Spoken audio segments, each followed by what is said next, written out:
No, I think the vast majority of people don't recognise that their mental health is. I don't even know if there's anything else other than your gut. Of course, your circumstances, are very impactful, but the gut is everything when it comes to mental health. And we are live. Welcome to another episode of the Carnivore Evolution podcast. Lisa, how are you today? I'm great. How are you, Mark? I'm very, very well. Thanks for coming on. My pleasure. So we're going to talk carnivore very, very shortly, but give me some backstory on you first. Oh, yeah. A little bit of backstory on me is that I spent most of my life as a vegetarian, actually, and a few years of that as a vegan. And so I've always been very interested in, different types of diet. Some people will just eat absolutely everything. And I've always been very interested in diet for health, actually. And so when I discovered, keto and then carnivore, that was a whole other level of learning. So you came from a vegan lifestyle. Were you always into, how long were you doing vegan for? I did vegan only for 4 years, but I did 30 something, I think 35 years in total of some form of vegetarian. Wow, that's a long time. And what was it? Isn't it? Was it just for weight reasons or health reasons? No, it was, well, to begin with, it was more to do with what I thought was right for the world. I was 16 when I went vegetarian, and they'd shown us a video at school of the inside of an abattoir. And I mean, if that's not gonna, put the wind up here, I don't know what will. Right? Exactly. What made you change your mind? So it was. So I went many years as vegetarian, and then I went into veganism for a few years, and that was because I felt like my body was just rejecting things that I was eating. It was actually saying no to dairy, which was very strange to me because I'd always loved cheese. And actually, I have to say, I think the eggs and the cheese that I ate for so many years, as opposed to being a vegan when I was just an ovo-lacto vegetarian, I think that those are what actually helped me to stay nourished for all those years. I think those are what helped me to be vegetarian for so long, knowing what I know now. So what changed? So many years into my vegetarianism, my body just went, oh, no more of this. And it was like a sort of a rejection of many things at the same time. It was like I just needed to pare back everything. I stopped wearing makeup, I stopped wearing jewelry, I stopped doing anything that was superfluous. I actually went to Nepal to go and meditate. I really felt like I needed everything off, and then sort of slowly over time sort of reintroduced joy back into my life. And A good way to put it. and then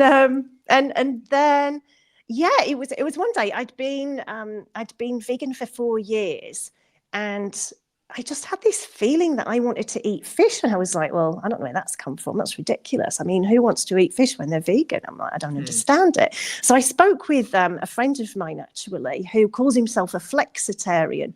And I was like, what do I do with this? And he was like, just eat some of the fish. Nobody's going to die. It's fine. I was like, but what about the fish? And he's like, just try it, So I thought, right, well, I'll just. So I made myself this enormous salad, and I put some tinned, I don't know what it was, mackerel or sardines or something on the top of this salad. And I got my fork ready. I was like, come on, you can do this. Because my body was going, please eat fish. But my mind was going, what are you doing? And so I touched it with the fork, and it moved, of course, because I touched it with a fork. But I was like, oh, I can't. Anyway, so I did. And I thought, and nothing changed. I was like, well, that's okay. And so I thought maybe I'll do fish Fridays. Maybe that's what I'll do. And then slowly, gradually, over time, I reintroduced dairy back into my diet. But then I was pescatarian then for quite some years. And after that is when I encountered the keto diet, because the pescatarian diet, I found it just wasn't helping me. I got to that point in life where ladies get to, where everything that you've done in the past no longer works. And I felt very, very overwhelmed. And I tried a whole bunch of different things, like so many different things, because I was like, I'd been fit and healthy, or so I thought, until such point. But then I found things got a real struggle. And I thought, right, I will do more exercise, I'll do less exercise, I'll get more sleep, I'll get less sleep, I'll eat more vegetables. And nothing seemed to make any difference. I cut down caffeine, I cut out milk, I tried removing all kinds of things. The one darn thing I didn't remove from my diet was carbohydrate. I think I removed this and then it didn't work, so I added it back in. I removed this, didn't work, added it back in. The one thing I didn't remove was carbohydrates, and that is what I know would have helped me, because when I discovered it, once I knew, once it started working. And it started working within a couple of days, actually. I tried taking some supplements for a while and they'd worked really well. I took, what was it I took? I took a B1 supplement and a zinc supplement. And I was like, wow, it was Dr. Eric Berg. I'd watched a video on YouTube, you know, we all encounter him, don't we? He's great, love him. And everything just went back to normal. I was like, oh, I've got myself back again. This is absolutely great. And I got something that I know.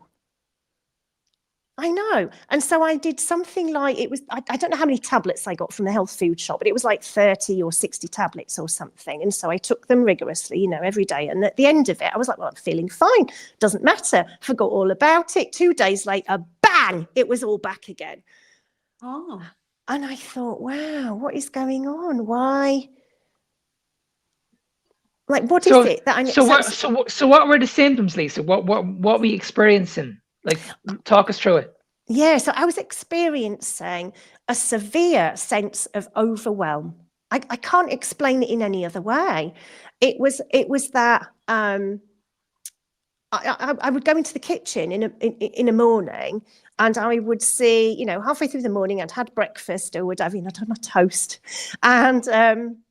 and it was like, right, okay, I need to do the dishes. And I would look at the dishes and there'd be almost nothing, you know, to wash up. It was just me and the dog. There was nothing to do. And I just thought, oh, I can't cope with life. And I just felt like things like, I need a shower. Oh, God, can't. Why is everything so hard? I need to take the dog for a walk. Oh, I'm exhausted. And it was just this sense, but I wasn't physically exhausted. It was like this sort of, I can't even explain it. I think now it's the adrenals. I don't know, but something just wasn't working inside me, and nothing had changed. I only worked part-time. I had nothing more to do than I had, you know, prior to that. And the B1 and the zinc helped. You were still taking them when this happened. So when this happened, I had no idea what was going on, and then that's when I tried to, you know, change things. You know, pulling all the levers except carbohydrates, and nothing seemed to work. And then when I took these supplements, it helped, and I mean, everything just went back to normal. It was great. And then when the supplements stopped, when they ran out, and I thought, I'm fine now, it all came straight back again, whoomph, like this just overwhelming wave of I can't cope is how I felt. And I'm not the kind of person that will be like, oh, I'll just keep taking the supplements then, because what it told me was that something is wrong. If these are dietary, like B1 and zinc should be in your diet. And so I started really delving into why I was deficient in B1. What's wrong with my diet? Why am I deficient in zinc? What's wrong with my diet? Because I cooked from scratch. I'm not the kind of person that, you know, just buys prepackaged foods and just throws it in the microwave. That's just never been me. And so I wanted to understand what other levers I could change in order to make sure. So I just need to plug this in. What other levers I needed to, you know, to pull in order to make sure that I was nourishing myself properly, because I'd thought until that point that I was pescatarian. I was eating lots of vegetables and fruit and whole grains. Surely that's what we're told to do, right? But it wasn't working anymore. Youth was no longer on my side. It's crazy, isn't it? Because when we question about, we're always questioning what's real health. And we always think, okay, real health is like fruits, vegetables, they're our staples. But when you hear Yeah. people's stories and like they're saying that they're eating all these foods, but they're relying on health supplements, it's like, well, you're telling me you're healthy, but you're relying on a supplement. You're Yeah. telling me that you can't get this in food. You have to Mm. go to the supplement store and get this to look after your health. This is the Yeah. question I always ask people, like, define health to me. Mm. Like, how would you class, what would you think as the healthy diet? And like you, it's the veganism, the carbohydrates, the lean Yep. sources of protein. But Yeah. when people are deficient in certain vitamins and minerals, it's like, well, I don't know how to solve this problem, but we Mm. have a health store down the road. They can help us. Yeah. Like, this can't be right. No. Mm. But what did you do then? What did you do to make a correction? Yeah, so I was living in Portugal at the time, and I was just about to move back to the UK because of two reasons. One, a family member was very unwell, and I thought I'll come back and I'll help out. And also, I just felt like I needed my family around me as well. I felt like I just needed to be around people that could just support me while I was going through whatever in the world it was at the time. I had no idea what it was. It should have been obvious, I suppose, at the age of 48, shouldn't it? But it really wasn't. And I felt that I needed to be around my family. So I moved back to the UK. That was a lot of work to figure out myself. And then when I got back to the UK, Victoria, I found that everybody over 40 was on medication. I don't think I met anybody. I think, maybe one person I can think of over 40 in my hometown that was not sick in some way. I was, I've got a little dog. I take my dog out for a walk, and I got chatting with people, and they would tell me, oh gosh, it's been lovely chatting, but I've got to go. I've got a blood test, or I've got to go, to my doctor's appointment, or I've got to go pick up my prescription. I've got to go and see about my knee. We've had to cancel our holiday because, my husband's blah, blah, blah. And Mm-hmm. And I thought, something isn't right. Something isn't right here at all. I need to understand more about it.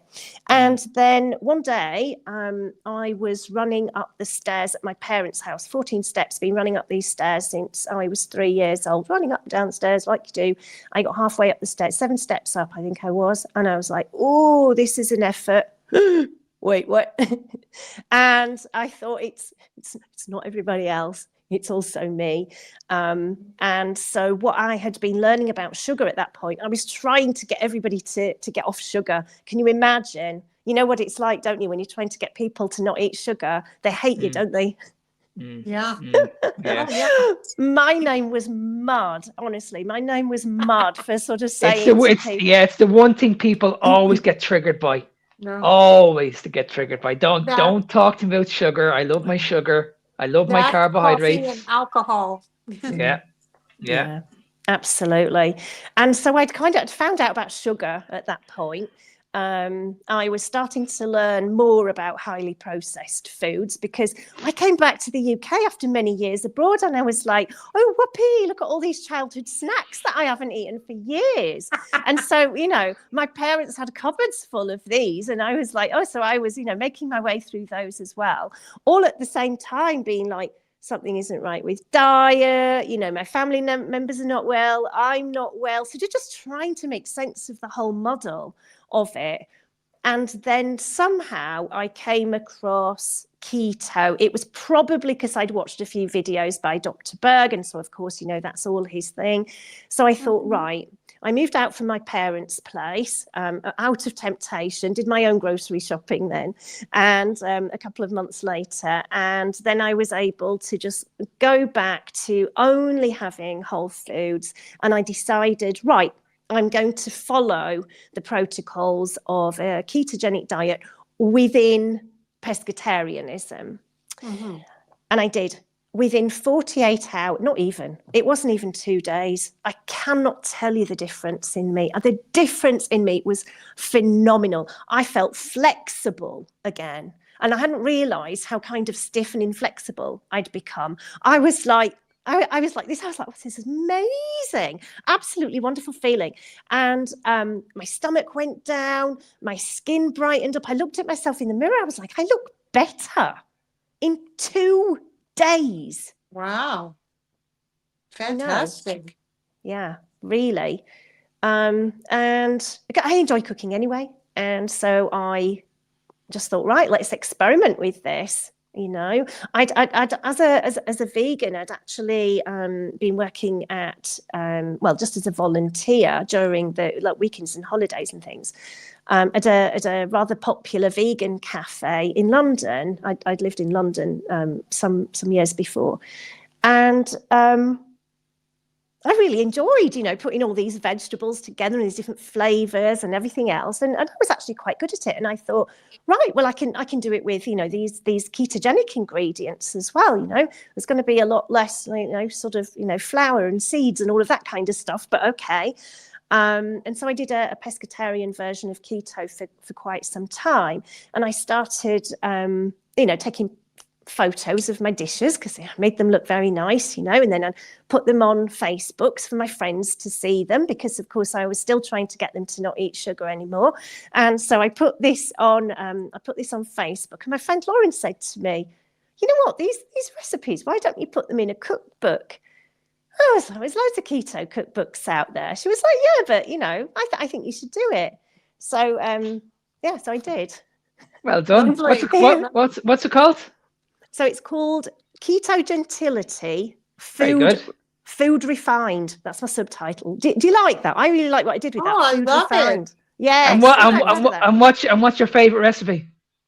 Oh, I would say it's probably the salmon chowder, I think. No, it isn't. It's there's like a prawns in like a sort of a cheesy lemon sauce. I think that's probably my favorite. Nice. Yeah. And yeah. how's it going for you so far?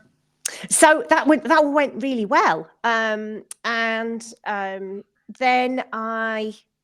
after a while, I decided to start reintroducing meat into my diet, which was comedy, really, actually. I remember the first time. Well, let's go back because it was Christmas time. I was staying in a hotel. And it was around about the time that I thought my body was telling me, eat meat, in the same way that it done to me a few years before. It said to me, eat fish. And I was like, meat now? Okay. I don't even know. I don't know the first thing about meat. I've never cooked. I had at the time. I've never cooked it in my life. And I didn't know one from another. And so I thought, right, well, I'm staying in a hotel, so they'll do all the catering. It was fully catered. And so I just picked all the meat dishes from the menu. Well, I soon got into the breakfast, with the sausages and bacon. That was wonderful. And, I was having beef and I was having these really quite fancy dishes. I wouldn't have the first idea how to cook. And so, yeah, I did that for a few days. And I thought, well, this is nice. And even when it came to like afternoon tea, they'd give you an afternoon tea with a mince pie. I was like, yeah, I don't really want that anymore. I'm just into the meat. And so I didn't actually publish that cookbook until after I'd started eating some meat. So there are a few meat dishes in there, but not very many. It's still sort of got quite a few kind of vegetarian or fish, seafood dishes in there as well. But there are a few meat dishes in there. But then I thought, right, I got home from the hotel and I was like, I need to start cooking meat myself. So I go to the Lidl and I'm standing there with my trolley in front of the meat, the meat freezer and meat fridges. I had no idea what to look at. I was like, I don't know what any of this stuff is. I'm just looking at just all this pink. And I had I'm like reading the labels. I'm like, pork loin, like chicken mince. Is that good? What do you do with it? I had no idea, not a clue, absolutely no idea. Ribeye steak, what does that mean? And so I just stood there really, I felt really self-conscious because I'd been like a non-meat eater for my whole adult life. I felt really self-conscious. Like I thought, oh gosh, I bet people are like looking at me, like, oh, what's she doing? Of course they weren't. Anyway, so I stood there ages, no idea what to pick up. And a lady came past me. Excuse me, she said, opened the door, got out, what was it? Some pork steaks or something. I think it was pork chops that she got, put them in a trolley and went away. I thought, right, I'll have the same. And so that was the first thing that I did. I think it was pork chops. The first thing that I made was pork chops. But of course, I had to look up online what to do with it. I had no idea. Do you fry these things? Do you boil them? What do you do? Can we talk about the mindset, like talking about vegan? Like, was it an easy transition? I can only imagine doing vegan for such a long time, and then you're looking at all this meat. And were you one of those people that would tell people, like, listen, don't be killing the animals? Like, talk me through the mindset, talk me through the change, how you did it for yourself. Yeah. So for me, it was an easy shift because it was like my body was rejecting it. So there was no desire for it whatsoever. My body just said, I absolutely don't want this. I would look at like a block of cheese, for example, and it was like looking at, a block of candle wax. There was no desire to eat it whatsoever. So that was a very easy shift. What I did do was, I was living in London at the time, and I had a very kind of busy social life and lots of friends and so on. And so, of course, when I was dining, I was often dining out. And so people were very interested in, what I was eating and why I was eating that. And I was very happy to tell them. And what I do remember doing at one point was finding online a bunch of recipes and printing them off at work and spiral binding them with the office machinery. And I made a bunch of 4 books, 1 for myself and 3 for friends and family members, so that if I visited them, they knew what to cook. So that, because people were like, vegan, oh my gosh, I don't know what to do. What does that even mean? Do you eat honey? That was always the biggest one. Crazy. And yeah, you were talking about the carnivore there. So talk me through it now. You went into carnivore. What did you start with? Did you start with steaks, ground beef? Like, talk me through it. Yeah. So I think I started out with like pork chops, that kind of thing. And then I sort of had to go online to find out how to cook some of this stuff. Now I tried to do steaks because I'd heard, beef is very good for you. So by then, I'd found like the carnivore space. And so I was like, right, okay, people are eating ribeye steaks. I'll go to the supermarket. I'll be like, oh, crikey, they're expensive, aren't they? But okay, I'll get the grass-fed ribeye steak, without sort of still, recognizing that you can just have that. You don't need a whole plate full of frilly vegetables and all the extras. And of course, once you've eaten that, you're full. So you don't need all the, the snacks and the afters and the this and the that in between meals. And so I started out with some steaks, and unfortunately, most of them ended up in the dog because I'd got no idea how to cook them. But he was delighted. If he saw me cooking a steak, he was like, great, I know where this is going to end up. This is going to end up for me because she's not going to eat it. So, yeah, it's a little bit of a learning curve, isn't it? How to cook them, because I never had, and so I had to go onto a website and like follow it step by step. And I think for anybody that has always cooked meat, you kind of learn it over time. And I think it's probably the same for anybody.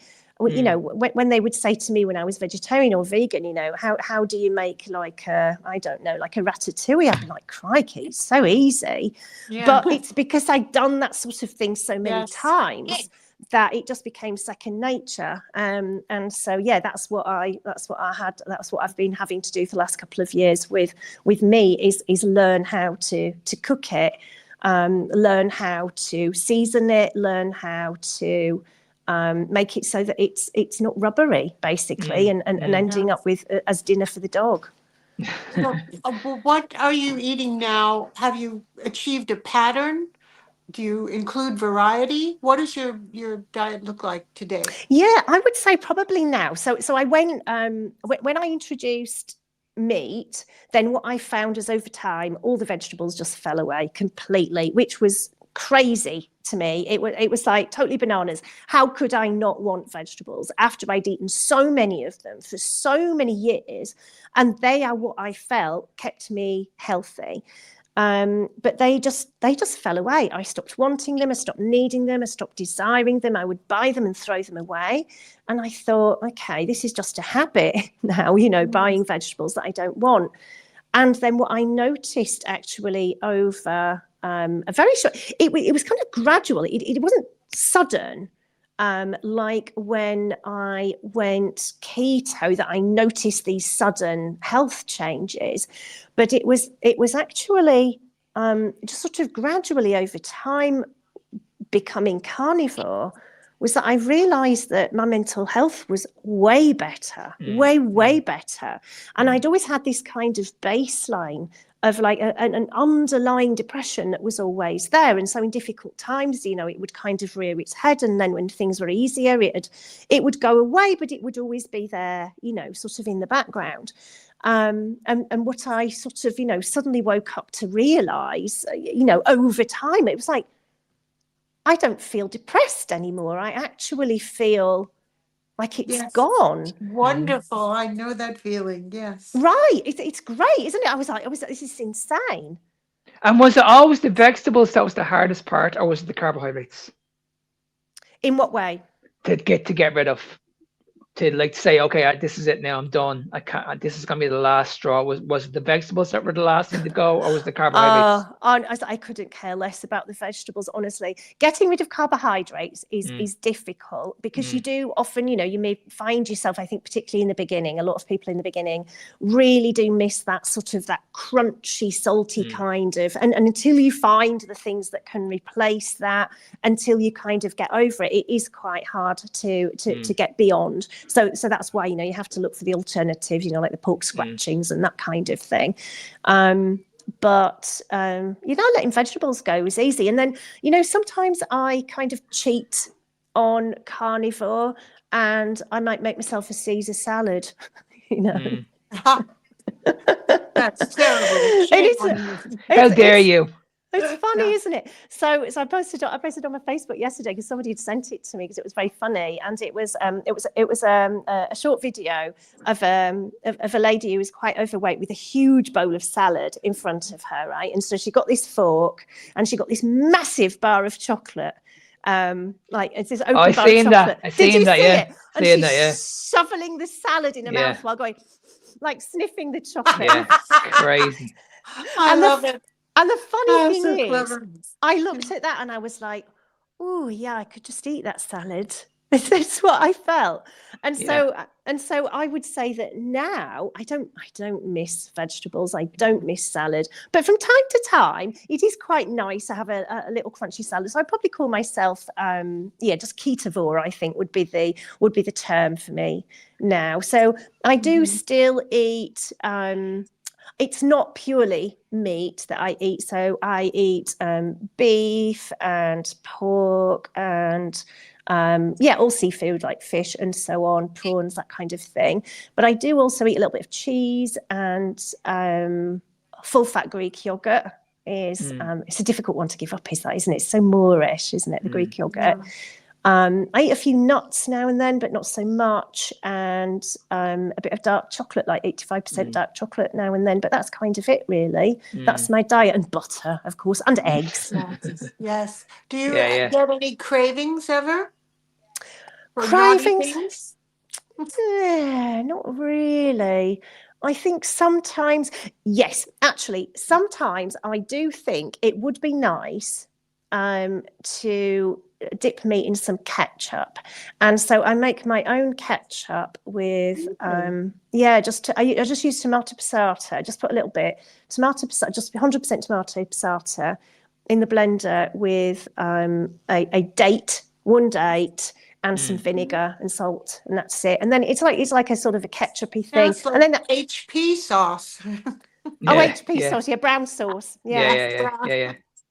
Can we go back on when you were talking about your depression, because I want to focus a little bit on gut health and focus on that area, because this is where I feel we're all going wrong at the moment. We're normalizing the food that we're eating at the moment, the vegetables, the foods in moderation, the processed foods, and when we are in a really, really bad situation where our health, either we're depressed or we're anxious about things, we're putting on weight for no particular reason, we're just convinced that we just need to go on a low calorie diet, we just need to eat a standard healthy diet, but nobody's, do you feel like, what I'm trying to say is, do you think at the moment people who are still struggling with a gut issue actually know it's actually happening at the moment? No, I think the vast majority of people don't recognise that their mental health is, I don't even know if there's anything else other than your gut. Of course, your circumstances, are very impactful, but the gut is everything when it comes to mental health. And of course, there are all these labels that are bandied around at the moment, the very fashionable labels. And very often, if a person, I don't even want to say very often, always, if a person gets their diet right, gets their gut back as it should be, then their mental health, I'm not saying everything will be eradicated, but it will be vastly, vastly improved. And I'm not the only person saying this. Has to start somewhere, doesn't it? Yes. Absolutely. I mean, absolutely. we can't keep throwing medication. I mean, we've always said this, none of us are doctors, but you just can't keep on throwing medication. How can you convince someone who's eating crap, really, really bad, drinking alcohol, okay, we have the solution for you. This is going to solve all your problems. You know what I mean? And it's You have to just, keep saying it, because I we, remember when the veil lifted for me, I stopped the alcohol, I stopped the yeah. carbs, and I was on carnivore. And one day I looked up and I said, I'm not depressed. I'm not in pain. It's a Mhm. Nice. different day. It's a Yeah. different me. And it was wonderful. We just Yeah. have to Yeah, keep telling people. I was the same. I struggled with my mental health for years, and I worked in this industry for over 30 years. I was convinced that what I was doing wasn't wrong because I hadn't got a bad diet. I was eating a lot of fruit, every day. I was going by what I was taught in school. Eat a lot of quality nutrition, lean source of protein, your complex carbohydrates, your vegetables, your fruits. But I was struggling, really, really struggling, and people couldn't see it. Yeah. People could not see how bad I was feeling. And you can see it at the moment because I see it all the time. People are telling me all the time I'm eating healthy, but you can see it in their face. Yeah. You can see the damage in their face. You can see they're depressed. Yeah. You can see that their only escape is to go to the gym, but then after the gym they're depressed again. And you're trying to explain to them, like, why don't you not just make simple dietary changes? Why don't you not just give it a go? Why don't you not just eliminate the carbohydrates and let's see what happens? They're absolutely convinced I can't do that. Yeah, yeah, I can't do that. absolutely. It's impossible to fathom when you're a carbohydrate addict. It is impossible to fathom going through life without them. You can't Yes. imagine, because I think most people, I didn't recognize that I was a carb addict. I just thought I was hungry all the time. I was like, I'm greedy. Why can I never stop eating? I couldn't understand it. Honestly, if I could have got away with stuffing my face from the moment I open my eyes until I close them again at night, I would have. Because I just felt like I was literally never full. I would eat a meal and I would be like belly full, as in stuffed, but not satiated, which is a But very not, different yes, thing. up here. You wanted Yeah. more. Yes, yes. And Yeah. that's a very good point. You can't And imagine stopping. absolutely, and that's why we need to move away from calories and just focus more on that satiety hormone, your ghrelin, your leptin, because when those levels are really, really high, that's what shuts hunger off. Yeah, absolutely. It makes weight loss so much easier. It does, and this is why I'm very strict. I've got a keto group for beginners in the UK on Facebook, and it's not just an ordinary keto group. It's a whole foods keto group. So I will not allow highly processed foods. Everything's processed to a degree, but highly processed foods, anything with sketchy ingredients, with the potato starch and so on. None of the seed oils. But the one that I think gets the most people, and they're like, what's wrong with it, are the sweeteners, the fake sweeteners, because it's the fake sweeteners that wreck the gut, that wreck the mental health, that stop the hormone signals that we need.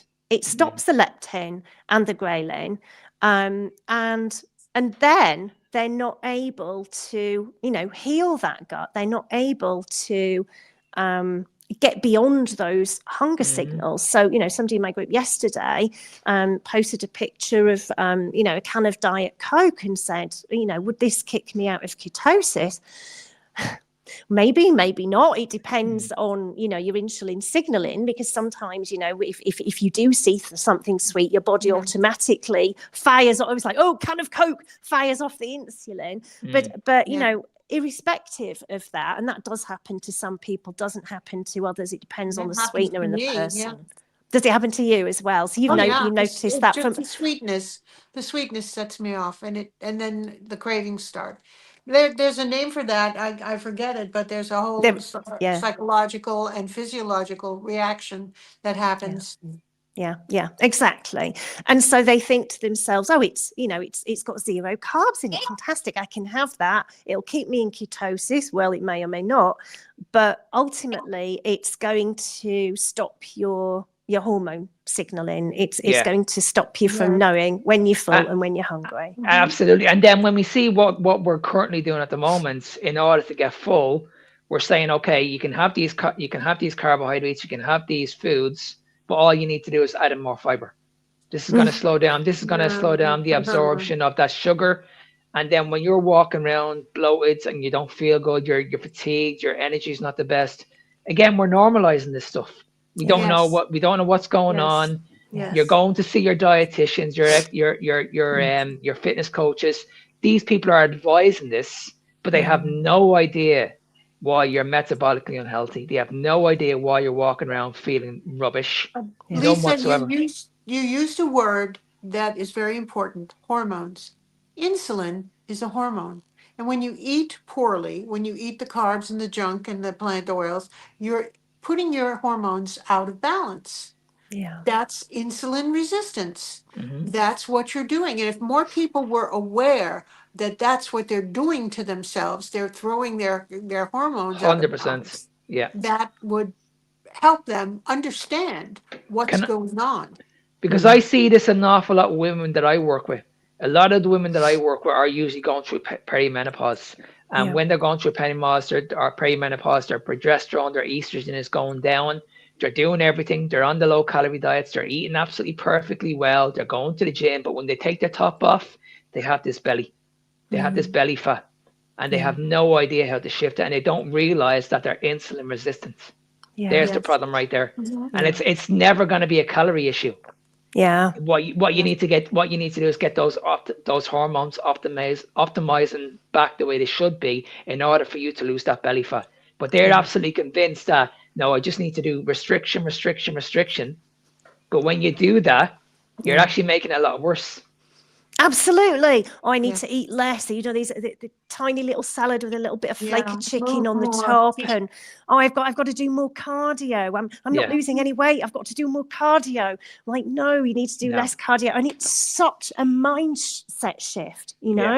It's so hard to get out of that mindset of the way to be in shape is to reduce food and do more. This sort of calories in, calories out kind of mentality. That, yes, it works short term.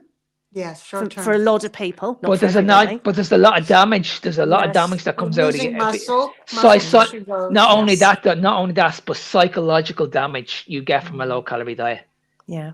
Because you can see what happens. Everybody just gets focused on being skinny, and then it just takes over their life, and then they get fixated on the scales. So it's just poison. And then they're going to the gym every single day. They're running themselves into the ground. They're doing all this cardio. So it's all toxic. And guess what's happening? When this happens, guess what's happening to your stress? It's going in this direction. Yeah, exactly. Now when you add all that with everything else that goes in your life, sitting on the phone, watching TV, going to work, looking after the family, it's just stress. It's more hormonal imbalance too. Yeah. So you're not giving your body just to say, you know what, it's time to just relax. Just take a deep breath and just relax. And I think that's what we need to go back to. We need to go back to basics and say, you know what, you don't need all this. You Yeah. can just go, you can go for a walk, you can just eat properly and just go to the gym 3 times a week and you will be fine. You'll be Lisa, fine. Absolutely. Lisa, people must come to you for advice through your group. How do you advise people who are curious to get started? It's very intimidating, it seems to me. Where do I start? Where do I begin? What would you say to someone who broached that question to you? Yeah, so I actually created a book and an app for people so that they could, Really? learn it from. I'll show you. I've got it here. Really? Yeah, I've got Brilliant. 28-day guide and journal, Keto Beginners UK, and Lovely. well, the reason I put this together was because I wanted to teach it to people. I wanted them to just like, don't ask me the same questions over and over again. Here it is, okay? Teach yourself from the beginning. And so I think the first question in it is, what is keto? What is it? And understand, the difference between glucose burning and fat burning, and understanding what that means in very simple terms. And then it feeds people through it step by step, day by day. There's room for some reflection, for them to think about how they might be eating at the moment and how they might want to implement that. Keto, whether they feel that it's going to work for them, and if it will and if it won't, in their mind, to kind of work through all the tangibles of it in their life. Maybe they go out to dinner a lot, maybe they've got a family that wouldn't be on board, and it helps them to sort of navigate all that all the way through. Wonderful. Brilliant. I love it. Just brilliant. Amazing. You should do more of that, Lisa. I didn't, because Yes. you should be on your Facebook page. You should be speaking to your audience every day. Maybe do up your own podcast. This is how you're actually going to get your message out there. Yeah, absolutely. I mean, I talk about it a lot in my Facebook group. So my Facebook group is Keto Beginners UK. And I think I've got about 2,000 people in there, just That's under good. at the moment. Yeah, it's very nice. It's a very engaged group. And I do get a lot of compliments because what I just want to help people get the right message. One of the things that I see is, of course, I get people who are completely new to keto, but another demographic, if you like, that I get are people that have done keto in the past. They've had a really good amount of success with it, and then they've fallen off. And what I invariably find is the reason that they've fallen off is because they haven't fixed the underlying problem. Exactly. Yeah. They're still doing the keto products. They're still doing the low carb products. They're still there's still the cognac noodles and all of that kind of stuff. Now, it's not to say that once you've got yourself into the shape of your life, you can't occasionally add in a few bits and bats. And, once you're metabolically really healthy, then I think fair enough. Life is life. And if you want to add those things in occasionally, great. But to base your diet around those things, especially when you're trying to heal, I think is going to be detrimental, and it's going to derail you completely. Yes, that creep. Maybe not. You may not be thinking you're eating carbs, but they are creeping into your diet, and that happens so easily and so quickly. And Yeah. you made a good point as well, Lisa, about being metabolically flexible. If you're able to introduce these foods, but then the next day you're back on track, everything's back to normal, then I don't have any Yes. issue though with that either. Because myself and Victoria have spoken to a few people about this, and we know a few people in the carnivore space, like Bar K does this, Sean Baker does this, there's a few other people do this, and they say all the time they're never carnivore all the time. Yeah. They like to have a few treats here and there, but they know how to handle it. They know how to control it. They know how to get back on. It's only if it gets really, really bad, if it becomes chronic, you end up. It's a foundation of carnivore. Yeah, you introduce these foods, and then it's like the next day it just sets you off, and you have no control. You have to go back though. You do. You know what I mean? I think that's the most important thing. If you have control over that situation, then well, that's it. Once you become the master, You Yeah. can break the Yes. rules Absolutely. while you're still a beginner, while you're still sick, while you're still finding your way. If you're breaking the rules, you don't know how you're breaking the rules, and you don't know how to get back on track. You don't understand the mechanics of it, the nuts and Exactly. bolts of it. Yeah. And True. also, you know, if you're unwell and you've got a target and you haven't met that target, then adding all these other superfluous bits and pieces in, it's just going to stop you from getting there. You have to be really, really focused on it. Get yourself to where you want to be. Enjoy that time of like, wow, I've actually reached my goal. I'm metabolically healthy. I'm slim and fit. I'm where I want to be. And then make some conscious decisions after that, as and when you're faced with a family dinner or, you know, whatever it is, then you can start to make those conscious decisions from a place of being the master of your own body. You know where you're at with things, and you know the impact that these foods are going to have on you and how to get yourself back on track. You mentioned, Mark, about it's one of the glucose goddesses ideas about, you know, eating the vegetables first and then eating the protein and the fat next, and then eating your carbohydrates last. And I know that I can't remember his name, the Keto Camp guy. He was talking a little bit about this recently as well. And I think that is one of the tools that you can use occasionally. Occasionally, If yeah. once you are metabolically healthy, once you are in a good place, once your diet is where you need it to be, once your health is where you need it to be, if you are then faced with a family dinner and there's something that you think, oh, you know, maybe I'll have, you know, like a bread roll or whatever. If you eat a little bit of your salad first, then okay, it's going to help to slow down the rush of insulin into the system. But what you don't want is to be relentlessly Exactly. bombarding your body with vegetables every time you eat. You really don't. Yeah. And Yeah, unless you're fit and well. because I tested this myself a couple of years ago. I did an experiment on myself, I think it was 3 or 4 years ago, where I just had the same steak. I measured the same steak on 2 different days. One day I had it on its own, and then the other day I had it with white potato. And I ate the two of them at the same time. I noticed when on the day one when I ate the steak on its own, I struggled to get through it. Struggled. I was getting full very, very quickly. But the next day I had the same steak and I had it with mashed potato. And every bite I was taking, I was always having a bit of mash and a bit of steak. I was able to finish that very, very quickly. Yeah. And I was hungry, and I was hungry the minute I was finished because I was craving more sugar. So I wasn't hungry.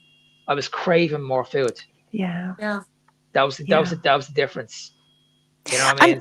And also it makes your food kind of like fun, entertainment, doesn't it? Yes. And I think that yes, there's a place once you're fit and healthy, metabolically well, and you're in the place that you want to be. If you want to occasionally have some kind of entertainment with your fun, a little bit of potato with your steak or whatever, then all right, go for it now and then. Don't make it the basis of your diet.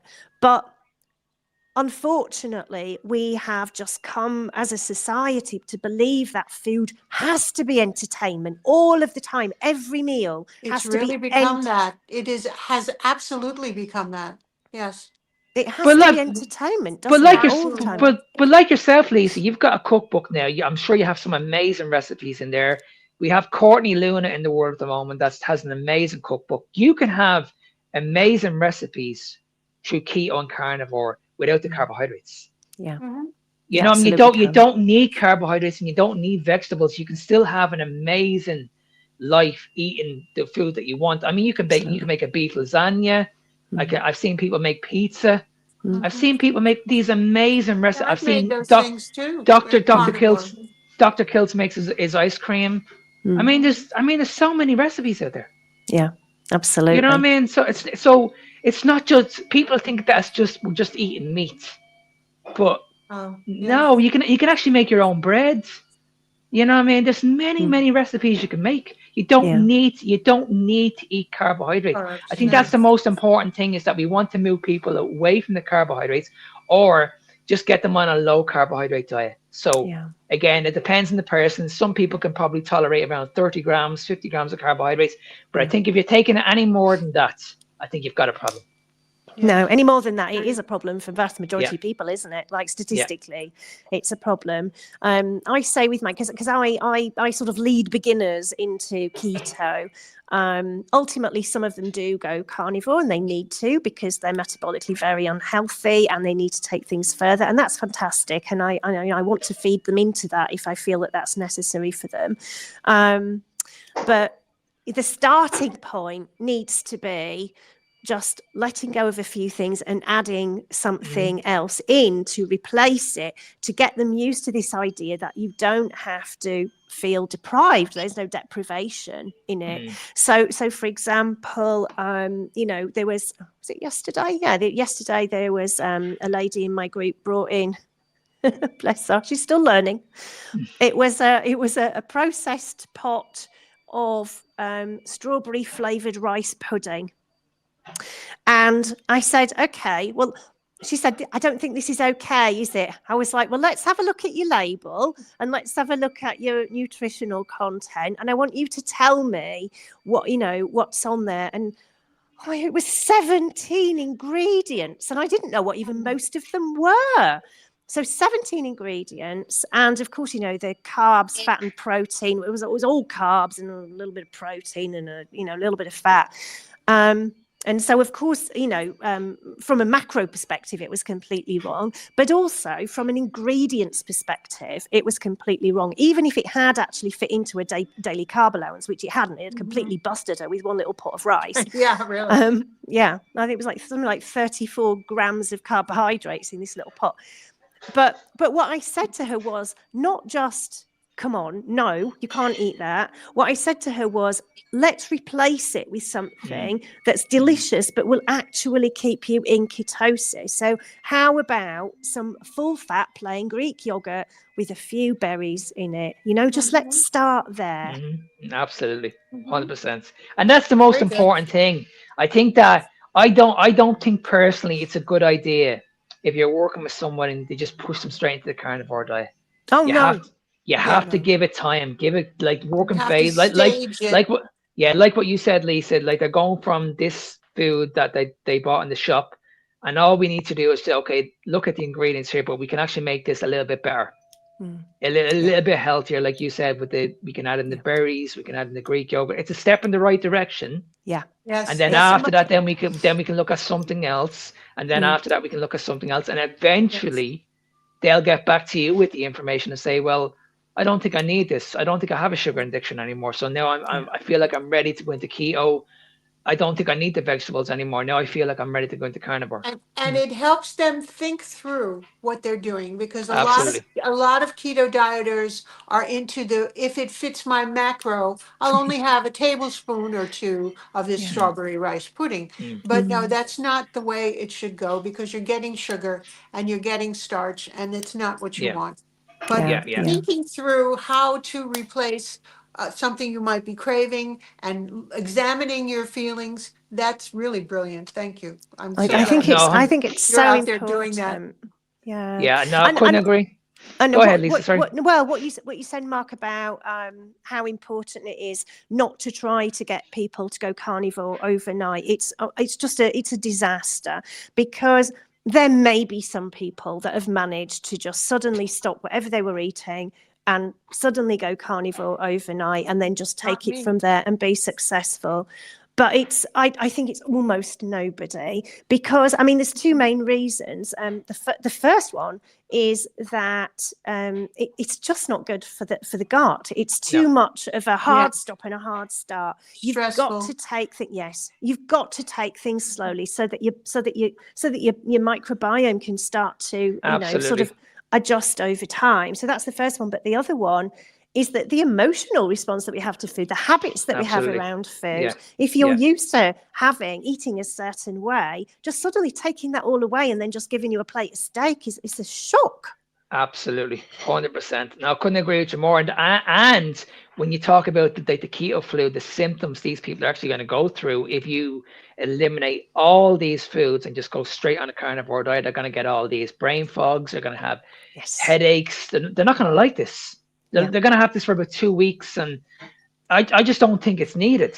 I don't think it's needed at all. I know there's people out there that are strict, that they would rather get them into carnivore, and I know where they're coming from. They want to get them healthy as quick as possible. But like you mentioned, Lisa, if they're coming from a carb lifestyle and they've been doing this for a very, very long time, I think if you're going from that straight into carnivore, you're asking for trouble. Yes. That's just my opinion. 100%. And I see it all the time. I think I'm only in one carnivore group on Facebook now, but I was in several, and I had to leave one actually because I just couldn't cope with it, with the constant messaging of, I've fallen off the wagon, I'm craving this, I'm craving that, I'm craving the other. I just had to have this because, and then, you know, when you dig a little bit deeper, you read into the messages and the comments and so on, you'll see that people have just gone carnivore overnight. And it's just like, of course you failed. Did you expect? Yeah. And I've seen Facebook pages as well that I was on that I had to remove myself from, that these people would have been on doing keto for like 8, 9, 10 months. And what I noticed was these people were getting regular sugar cravings. And then the people that were coming into the Facebook, these experts, the fitness experts, were saying, okay, well, it's okay to have these foods in moderation, like the sugars, the protein bars, the peanut butter, the almond bar. And I was like, oh my God, like these people are meant to be experts in this space. And they're telling you that they're actually feeding your habit here. I have no issues with people going into this at a slow pace. But the whole point is to get them off the sugar as quick as possible. So if you are going to put them on this transition, I have no problem with that. But you need to be educating them the right way and saying, okay, eventually the sugar is going to deteriorate. We're going to get down to eventually just being on vegetables and protein. That's it. Nothing, maybe a little bit of fruit. And then it's just that final step. We're in carnivore now. All the sugar is gone. It's all gone. And the good thing is, when you get to that stage, they understand it. They're getting back to you, and they're giving you the information, and they're saying, now I understand why you're pointing me in this direction. Whereas if I go from here straight over to here, you know, you're gonna lose them. You're gonna lose them straight away. Exactly. Straight away. This is what I say, you know, slowly catch your monkey.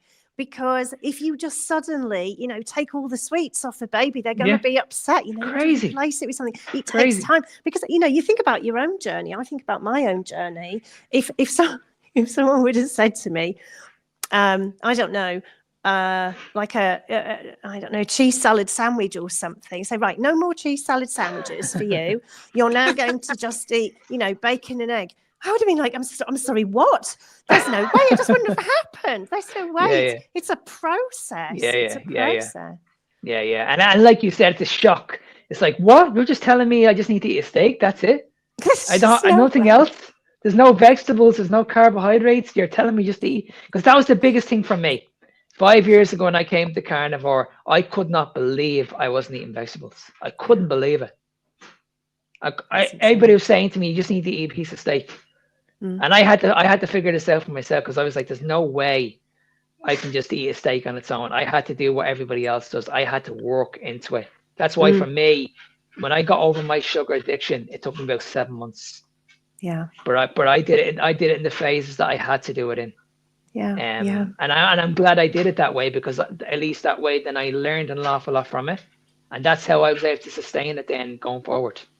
I think that's the most important thing. And it's, you know, something that I try to teach in my group as well is, instead of, you know, obviously we get a lot of questions in there. Can I eat this? Can I eat that? What about this? What about that? And most of the time it's, you know, they know. If they have to ask, they know it's a no, but they're not really sure why. And so very often we just get a picture of, you know, the label, the front of the product, whatever it is. And then I say to them, okay, let's turn it over. Let's take a picture of, you know, what's actually in this. And then you tell me why it's a no. I want you to think through why it's a no. I want you to really pay attention to what this actually is, not just the macros, but what's actually in this food. Because even though it might It might say whole food on the front of it, but that it doesn't mean anything. It's it's a marketing term. And at the end of the day, when we look at coaching, you should be coaching for longevity. You shouldn't be coaching for just a quick fix, like what's going on in the world at the moment. You do these 6-week challenges, these 12-week challenges. Yes, you lose the weight. I'm not denying that you do lose the weight, but like you mentioned at the very beginning, Lisa, you put the weight back on. The weight comes back straight back on, and then you continue this cycle every year. Like you'll see it now come January. The minute Christmas is over, they'll be all in gyms. yeah. They'll be all going to these PTs, getting all these cheap programs. They'll be all fed this rubbish that this is what you need to do. This is the best way to get in shape. They'll all fall for this crap. They will get in shape, but then come April or May time, they'll fall off. They'll have no idea why. They'll put the weight back on, and they'll have no idea. Okay, I did all this work and now I'm about to put the weight back on. Or you've restricted yourself so badly, you brought your food down so low, and now you're going to binge. Yeah, you're going to be out of control now with your food. Yeah, exactly. Completely out of your control. I see a lot of people sort of, trying to, I call it running before they can walk. So just trying to fast before they're in ketosis. So they're not nourished yet. No. And I sort of say to them, well, I've actually written an article about it because I heard it so often, is that you can't just go straight in. Well, you can go straight into fasting if you want to, but it's not the way to do it, because what you're trying to do is to nourish yourself first. Get your body so it's nourished. This idea of nourishing ourselves, it's almost alien in society. Absolutely. Isn't it? Yeah. And when you mentioned about fasting, fasting is so much harder on the standard diet because you're forcing yourself to do it. Yeah. You're forcing yourself to do it, whereas the way we eat, it just comes natural. Absolutely. It just comes natural. There's no effort there. The carb cycling are going. That's what Dr. Atkins called it. If you start with the carb, you're going to end with a carb. It just is a vicious cycle. Yeah, absolutely amazing. Well, Lisa, it's been an absolute pleasure. We're gonna talk about where can we find you first of all, and then we want to talk about your books, and then talk to us about where people can find you on your Facebook page. Great. Okay. So I've got a website actually, and the website is Ketogentility, just as it sounds, ketogentility.co.uk. And you'll find my books on there, lots of useful blog posts on there about diet and general upgrades to life, actually, from a healthy perspective, because I am all about trying to make your health as optimized as possible from a natural and healthy perspective. You'll find my books on there. You'll find my guide and journal on there. So you'll find links to them on Amazon, and also my cookbook. And then you will also find links on my website to my Facebook group. And or you can come straight over to my Facebook group, straight on Facebook, which is Keto Beginners UK. Amazing. We'll put that below. And are you on social media at the moment? Yes, I am. I am mainly on Facebook under Lisa Cherry Beaumont. I'm the only Lisa Cherry Beaumont, and I'm also on Instagram as well. Amazing. We'll put all those links below. But what's in the pipeline now for yourself going forward? Any big plans? Ooh, what are my big plans? So from time to time in the group, actually, I run a 7-day challenge whereby I get everybody all on board for a Monday, because we all start diets on Mondays, right? So what we do is we get ourselves all prepared on a Sunday. They do the shopping on the Saturday, get everything all prepared on a Sunday, and then we do a 7-day keto challenge following my 7-day meal plan. I've got a free 7-day meal plan on my website. There's also a grocery list on there. And I've done that a few times now, and it has gone extremely well in the group. Brilliant. People they enjoy it. And what they have to do is they got to post, pictures of their food and so on. And you get more points if you follow the meal plan. You still get points if you don't follow the meal plan. And then there's prizes as well. Oh, great. So I'll be running one of those fairly soon. Amazing. Get people on board. And I'm going to get you on as a guest on our other podcast very, very soon on the Sunday when we're doing our live Q&A. I love that. I'm going to get you on. We have a guest coming on Sunday, but I'm going to try and get you on the following Sunday. Oh, fantastic. I love that. Yeah, that will be wonderful. I look forward to it because I really enjoy that show, actually. It's Yeah. really, really good fun. I think I'm always commenting, I'm always there in the comments. Yeah. And like you know what you're talking about, and you have good experience. So it'd be the more people we get on, the better. No, Yeah, but yeah. nobody likes listening to us all the time. Yeah. So this has been very enjoyable. I really had a great time talking Yeah, with it's you. been an absolute. It's been a pleasure, Lisa. We wish you all the best with your whatever you do with your businesses are, and I hope your books go really really well. And Thank you. yeah, let's stay in Yes. touch. Absolutely. It's been my pleasure. And yeah, thank you very much, Victoria. Thank you, Very Mark. good. It's Thank you, been a Lisa. wonderful chat with you both. I enjoyed it so much. All And we'll right. Take speak soon. care all. Take care. Okay. Bye now.